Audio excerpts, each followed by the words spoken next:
to Lugal's world. We have Andrew Linnell, he seems to be the world's authority on transhumanism and anthroposophy. And we've had a beautiful discussion about the different scary things about it, the different hopeful things about it. And I'm looking forward to explore this exciting topic with our audience.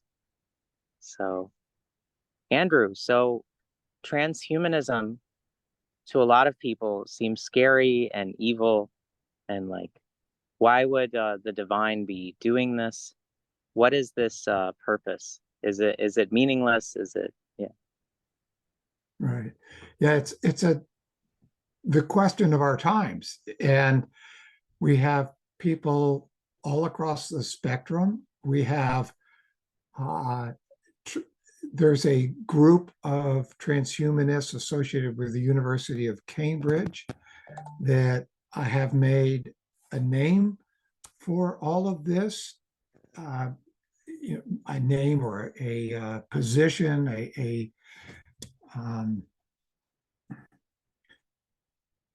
way of making transhumanism respectable.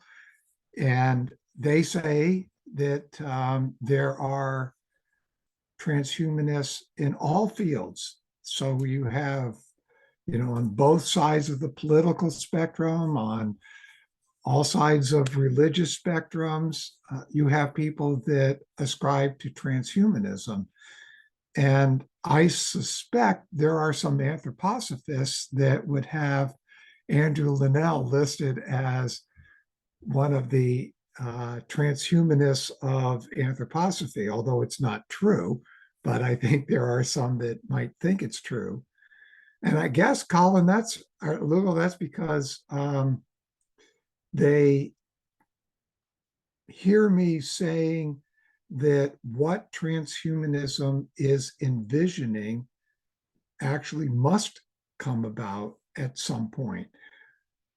Rudolf Steiner is often referred to how the things that we're conceiving, the things that are part of our mental horizons and so on, we don't realize it, but we're creating that future through these various thoughts that we have about the future. And by having these thoughts, we are bringing it about. And is that a bad thing? And there's many who look at life as we know it today, and we would have to say they have a lot of fear about this changing. They think what we have today is absolutely wonderful, God-given to us, and full of richness and goodness. And we treat it terribly. We are destroying the environment. We're destroying this and that. So many people wish that, in a way, humans could kind of step back and let nature be. And you probably know this within anthroposophy. The whole purpose of nature, the whole purpose of Earth evolution is for humanity to progress. Right? And this gets into this question, what about this future? Why do we have to go through transhumanism? I don't want to incarnate if I have to incarnate into a transhumanist body. And we have to ask, what are the spiritual, what happens spiritually for us that might be deemed necessary if we do go that way? What is it about transhumanism that has a spiritual purpose? And of course, when we think about such a thing, instantly we go, oh, but that's going to take us in the wrong direction. We don't want to go down into subnature and down into machines. We want to become angels, higher beings. So why would we have this transhumanism? I don't know if you've got any thoughts on that yourself that you might want to converse with me on this. So I'll stop for a second. And does any of that resonate, or does that only provoke more fear? No, it resonates. I think about I practice a lot of my most powerful initiation was by interacting with Regulus or Lugal, which is what this channel is dedicated to. And a lot of the ancients, there's many mysteries related to the stars, and Steiner talks about the stars. And I watch different channels like Library of the Untold, and they talk about these non-biological um, kind of beings, these plasma type beings. And so I think about angels or these different spirits or stars, and I think about their aliveness outside of biology. And it seems to be by many people that biology is, some kind of fabrication from that, maybe the ether or some kind of plasma type energy going through us. And this is simply a passing state that we're temporarily investigating. Alternatively, so that would be on the more neutral or positive side. I think to the Tao Te Ching, it says the basically like corrupt countries or places would build all these machines to help them with things, all these time-saving machines or different contraptions. And I think about what we're saying with transhumanism and self-rejection or rejection of the mother, rejection of this more base reality for the sake of something transcendent.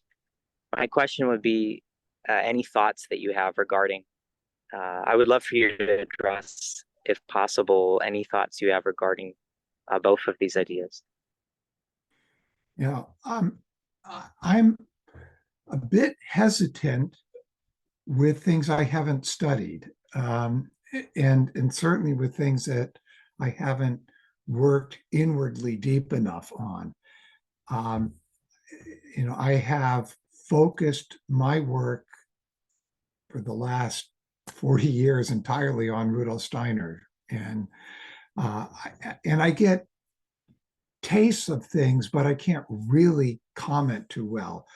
But the question of extraterrestrials and so on comes up a lot. The question of the spiritual hierarchies comes up a lot, and um, and are we as human beings destined to leave Earth and live on other planets? And as you probably know, it wasn't that long ago we had a geocentric model of the solar system and, in the sense, of the universe as well. And it was only a few hundred years ago that we went to the heliocentric model with the sun in the middle and all the planets revolving around the sun. So it used to go Earth in the center, then Moon, then Mercury, then Venus, then Sun, then Mars, Jupiter, and Saturn. And when one who was an initiate or clairvoyant sufficiently looked into the spiritual world, they could see that those who had died went through those Moon, Mercury, Venus, and then the sun for a long time, and then the outer planets, Mars, Jupiter, Saturn, and then they came to what was called the midnight sun. And then came this moment, I want to be born again. I want to continue my human evolution. And so they then worked their way back through those spheres to be incarnated again. And what that tells us, if true, is that we are cosmic beings who are upon what can be called a human stage, a place, a schooling, a place where we are evolving.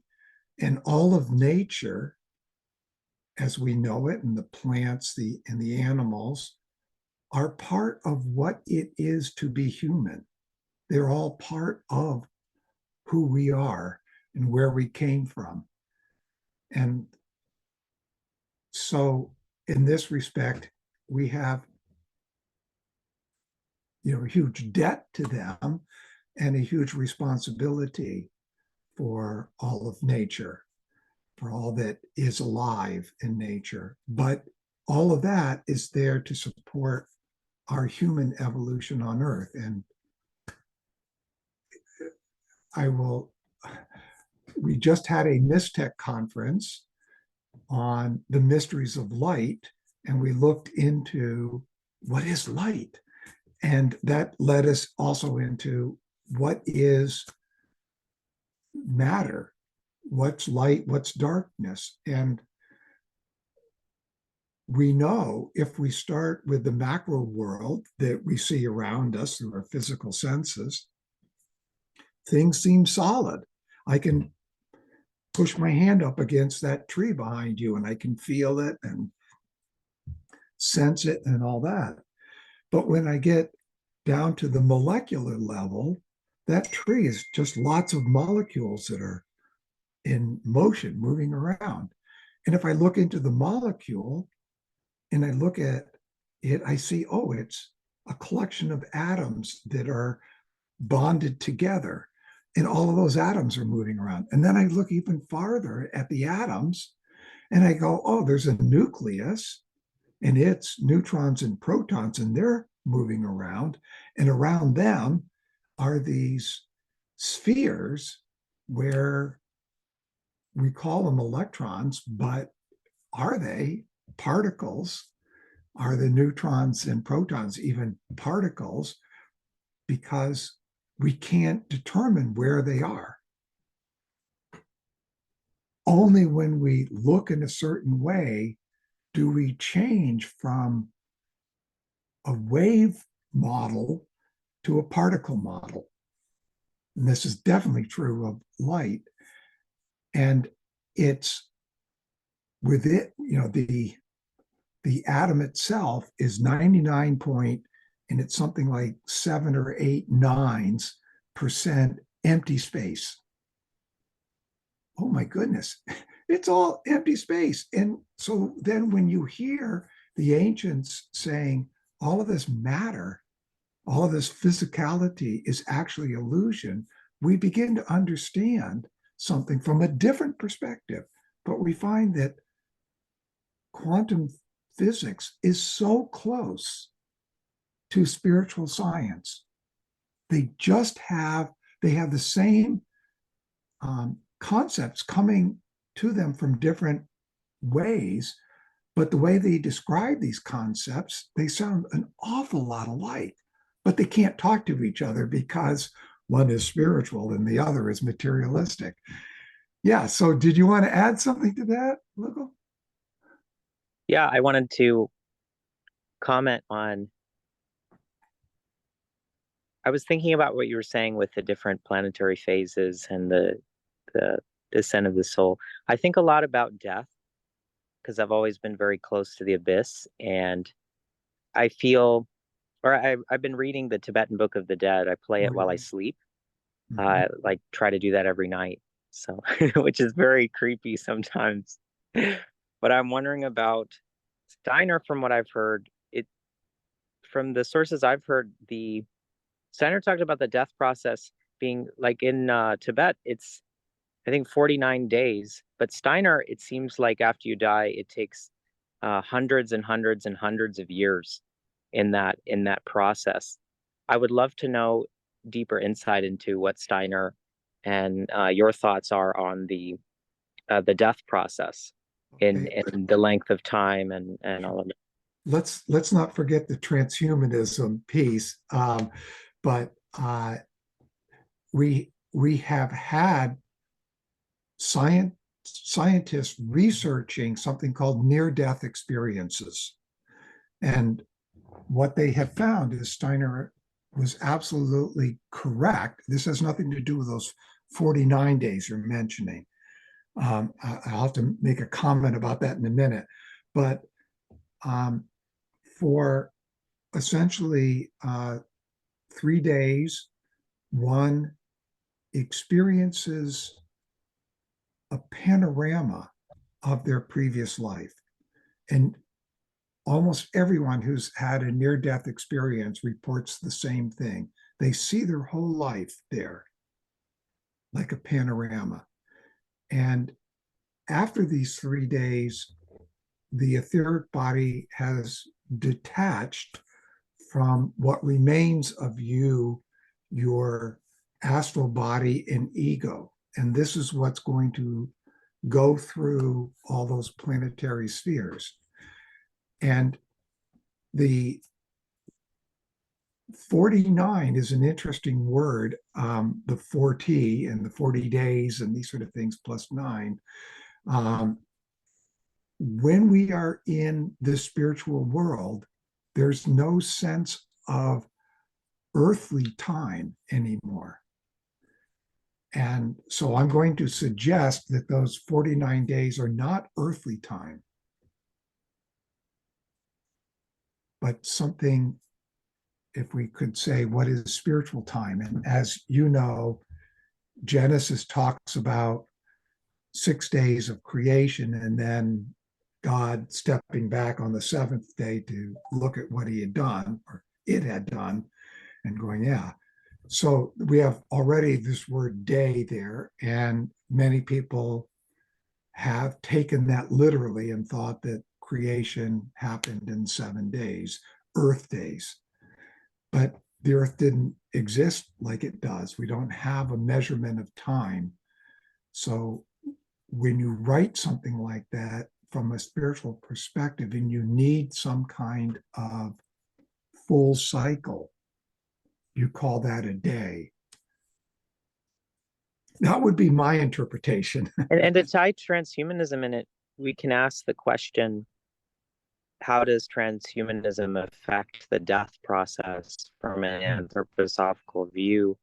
I know Gigi Young, who I listened to, that's how I first found about anthroposophy. She makes an argument that without the death process, the soul cannot rest and people go crazy.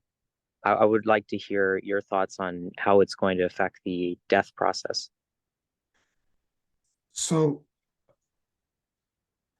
when, if we look way back in Genesis to the time of Eden, the garden of, in paradise, we would say this was the human being long before it had anything but its spiritual member. It had no physicality or any of this kind of stuff. And so we're put into this garden that beings, and they're named the Elohim, which is plural for Eloha, had created.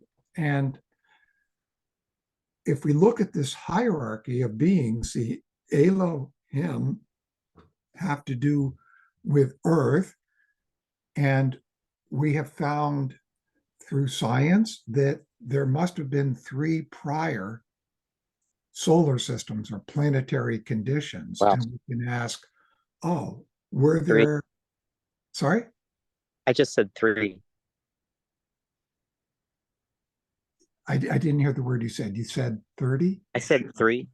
3, right. 3 prior planetary conditions. That felt important, the number 3 there.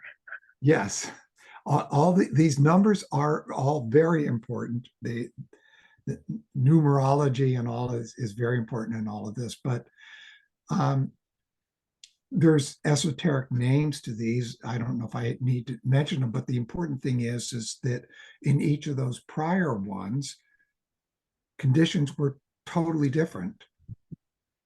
And we're talking about like Lemuria, Hyperborea. No. Those are all part of Earth evolution. Oh, wow. Before all that. Yes. So this would be a totally different solar system. Wow.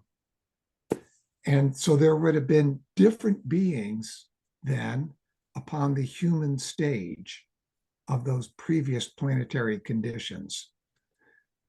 And death and so on was not known in those prior ones. We come to Earth and we come to humans in Eden, and in each of those prior planetary conditions, there's a group of spiritual beings that will come under a name of their sort of foremost representative. And from the previous one, that would be Lucifer. And Lucifer was on the human, not Lucifer, but Lucifer's beings were angels on the human stage of this prior planetary condition. And many of them did not finish the work to achieve what was their goal.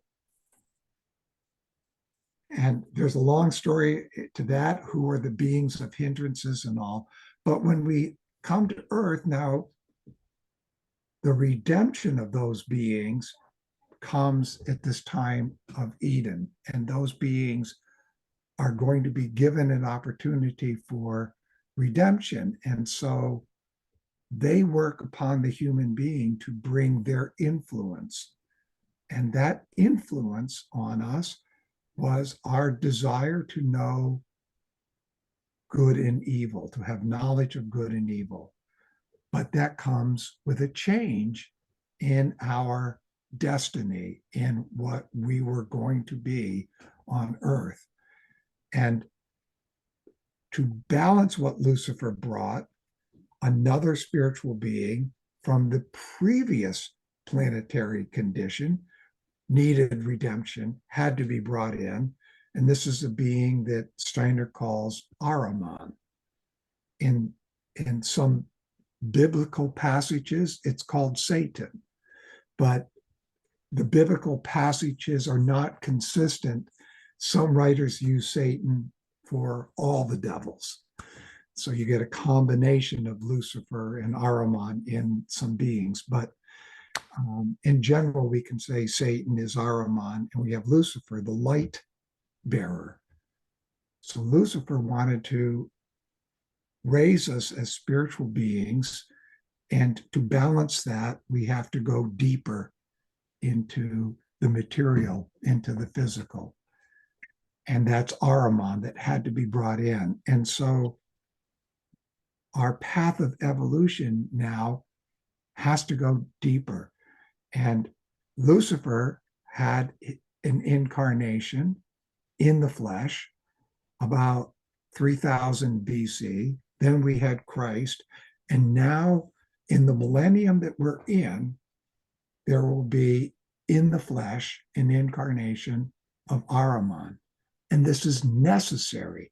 It's absolutely necessary that it happen for our benefit, but also not just for humans, but for those Ahrimanic beings and the Luciferic beings, that they can be properly redeemed. So it's a cosmic solution to something. Yeah, you've got your hand up again. Glad to hear your thoughts on this. I'm very curious about when you talk about redemption, for what redemption is, what redemption means. These beings, it seems like you're saying that they have not completed their evolution, or they went on some extreme, or they kind of veered off, and so there's some part they're playing to reintegrate into some kind of balance or equilibrium. Is that the redemption we're talking about, or is it something entirely Yeah, I would different? say that the redemption for these beings, because in a way, their failure to reach their full development isn't their own. It's not out of their freedom. And this gets very complicated, but the freedom for a spiritual being does not happen in any of these prior solar systems until Earth. And it doesn't happen even in Earth until we get to about the 15th century. We get the potential for freedom, which means I don't care about my tribe. I don't care about my bloodline. I am a human individual. And we don't get that really until about the 15th century. It's been building, it was building up, but that's something that we can say comes with Christianity. Not entirely, but it comes largely with the Christ consciousness that I am and I am. And we have in that biblical saying when Moses asks the spiritual being of the burning bush, what do I tell the tribe who told me this and gave me these 10 commandments? And the voice from the burning bush says, you tell them, I am the I am. They had a sense already in Moses' time that we're developing an I am, a self identity. So, this then descent has to go all the way into what's Steiner called sub-nature. This is below the level of nature, below the physical. We have to go in. And what is sub-nature? And he says it's electricity and magnetism and even a third force, which many people have wondered, is that atomic power? Is that what allowed us to build the atomic bomb in World War II? Because he said it will have very frightful and dreadful consequences of massive destruction if it's used without proper morality. So, anyways, back to transhumanism, if we can. My sense is that this descent we've had into the physical has to have an ascent. And the time in which we entered, if we look straight across, there will be a time when we have to depart from the physical. So that if we see this as a U shape, at the bottom of the U, there is the coming of Christ. And so the question is, how far back? So how much more time do we have? And, if time is even on both sides. And Steiner gives this, that in the Lemurian epic, capital E, so it has 7 cultural ages in it. Sorry, this is getting kind of confusing, I know. We began to enter the physicality of the earth, but it was not until the middle of the Atlantean epic, which followed the Lemurian, that there was sufficient hardness, solidity, that the human being could evolve from being something whose backbone was not upright to being able to have something it could stand on and have an upright posture. And so how long ago was that? That was about 30,000 years ago, or maybe even less, maybe as little as 20,000 years ago, that humanity stood up. And so looking forward, when does our time in the physical come to an end? And actually time is speeding up. And you can see that in the lifespan of what people experienced 500 years ago, 400 years ago, 300 years ago, 200 years ago.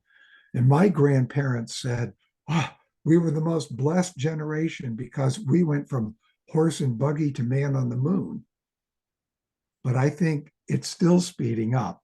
And so Steiner said, the end of sexual procreation will happen around the year 5700, which is the end of the next cultural age.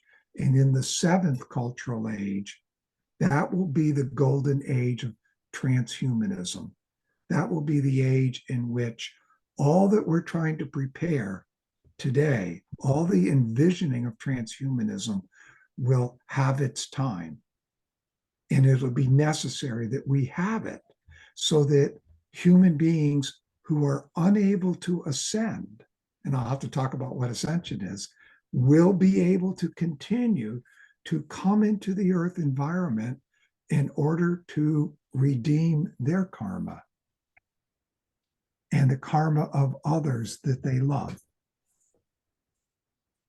Okay, you had your hand up. I don't know if you still have a thought that you want to share. My first question was, I'm always fascinated by why are we here? Like, why are we human? Why are we here? Did we do something? Like, why are we not Luciferic beings somewhere else? Why are we not these disembodied spirits? Why are we right here? Is my first question. Yeah. And of course, this is the esoteric question for every human being. And it's in the entrance to Delphi's temple of Athena. O man, know thou thyself. And this is the cosmic word. This is the question all of us need to be asking ourselves. Who am I? Where did I come from? Where am I going? What's my goal in life? And this is what anthroposophy wants to develop as a spiritual science wherein people can find answers to that. If we are a spiritual being here on the earth for a purpose, what do we need to do? How do we attain our goals? But more like, why are we in this position right here as opposed to not the Luciferic one, or the, like, why did we end up right here? So in each of those previous planetary conditions, something was manifested, something was created. In the very first one, it would be the existence of warmth. In the next one, you get light and air. In the next one, you get liquid or water and a higher ether called the chemical ether. And in ours, we have the solidity and a higher ether called the life ether. This continues. Eventually, there will be 7 elements and 7 ethers. So, but we have to focus, us humans, what are these conditions that we're in? What is it that we are to develop? And what we learn from Christianity, from Lucifer, and from Ahriman is that we are the beings who will be the spirits of love and freedom. That we can deploy love and freedom out of wisdom. Wait, so we're turning into, it seems, is it that we're turning into the future Luciferic spirits? Is that's what's happening with transhumanism, In a or are we way, that's, staying? yeah, yeah, in a way you Oh, could say excellent. that. Wow. There's a very interesting saying that Christus verus Lucifer, meaning Christ is the true Lucifer.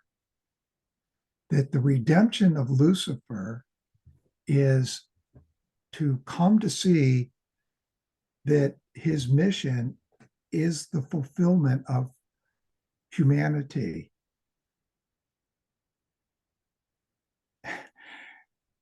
So Lucifer brings this knowledge and wisdom as light, as a light bearer. But Christ is the true light. And that's what each of us have within us since the time of the mystery of Golgotha. But we are unable, due to the fact that we experience everything through our physical senses. We can't experience a spiritual world. We only experience the physical world.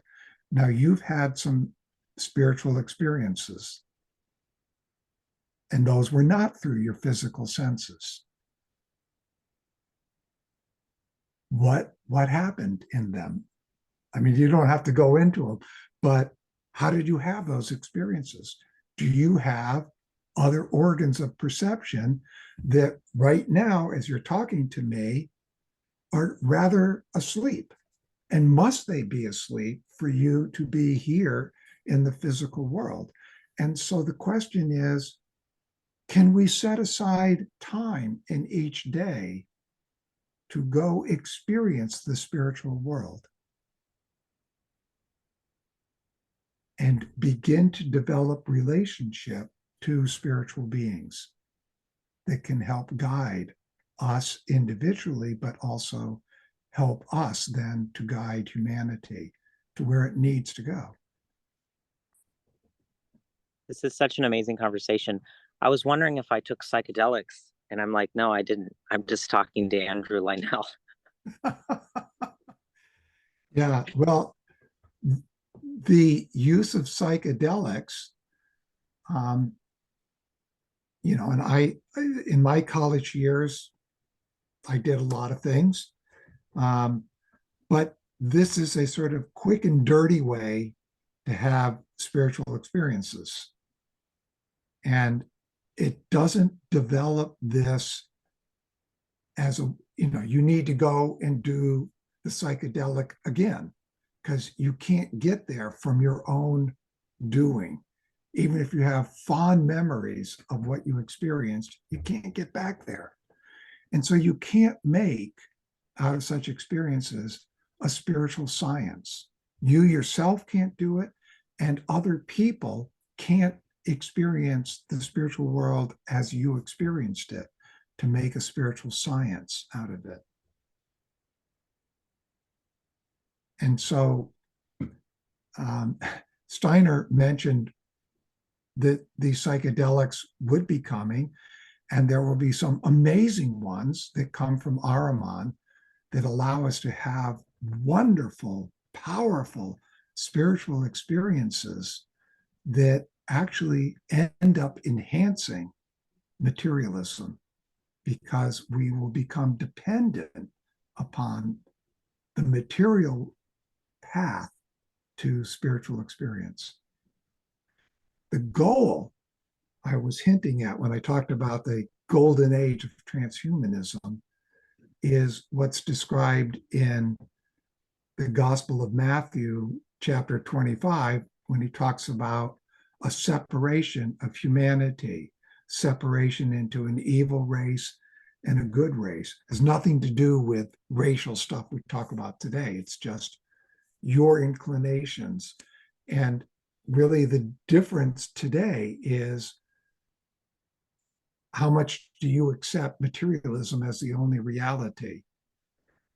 And as that progresses, it takes you in the path of Ahriman into what would be the evil race of that future, where you desire and want to have a physical body.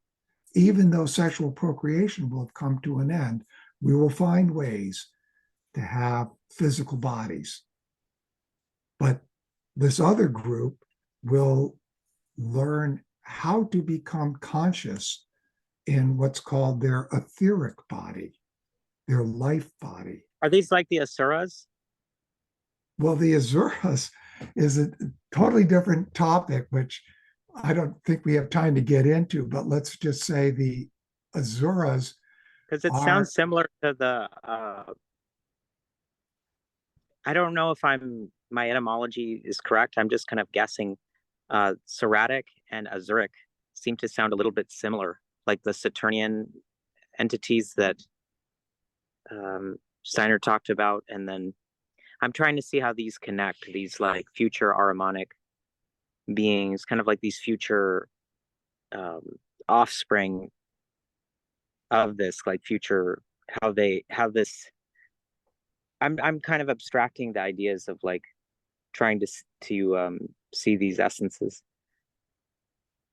Yeah, well, I I think it would be in a way too confusing to for your listeners here to go too deep into the Azuras, but within anthroposophy, it's well known that in a historical sense, the first of these beings we dealt with was Lucifer. And then we started dealing with Ahriman, and we have for some 20,000 years, but it's increasing because his incarnation is coming soon. And then there's a third class of beings. And remember, I told you there were three previous solar systems. Yeah. So each one of these comes from a previous solar system. Each of them, in a sense, they don't know it, but there are higher beings that want to redeem them. And the Azuric beings aren't reaching any path during Earth evolution towards their redemption. I think the beginning of their redemption will wait until the next planetary condition when Ahriman is being redeemed, as Lucifer is being redeemed during Earth evolution. So that when we get to the Venus, which is the second one after the current one. So it goes Earth, then Jupiter, then Venus, then Vulcan. So on Jupiter, Ahriman gets redeemed. On Venus, the Azuric beings get redeemed. And then finally, we can complete everything in the Vulcan planetary condition of the far future. And that's complete So everything for fascinating. humanity. Sorry? It's really amazing. This is so amazing.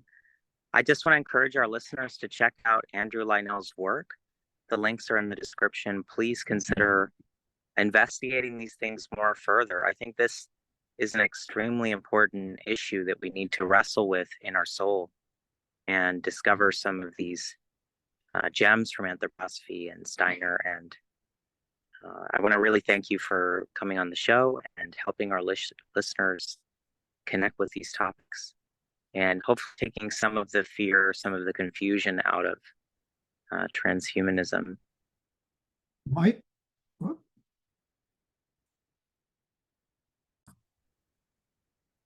So I'd like to read this verse, and it goes like this. With the human soul withdrawing more and more from the body is increasingly in danger of being filled with something else. And if human beings are not prepared to take up impulses which can only come from spiritual scientific knowledge, the body will be filled with demonic powers. Hence our transhumanism. Humanity is facing a destiny where the body may be filled with Ahrimanic demonic powers. So we have to add to what I said yesterday. This is Steiner talking about future development. There will be people in the future who are Tom, Dick, and Harry in ordinary life, which is something determined by social circumstances, but their bodies will be empty to such an extent that a powerful Ahrimanic spirit can live in them. One will be meeting Ahrimanic demons. Humans will not be what they appear to be. The individual person will be deep down inside, and outwardly, one will get a totally different picture. That is this seventh cultural age from roughly 5533 to 7893.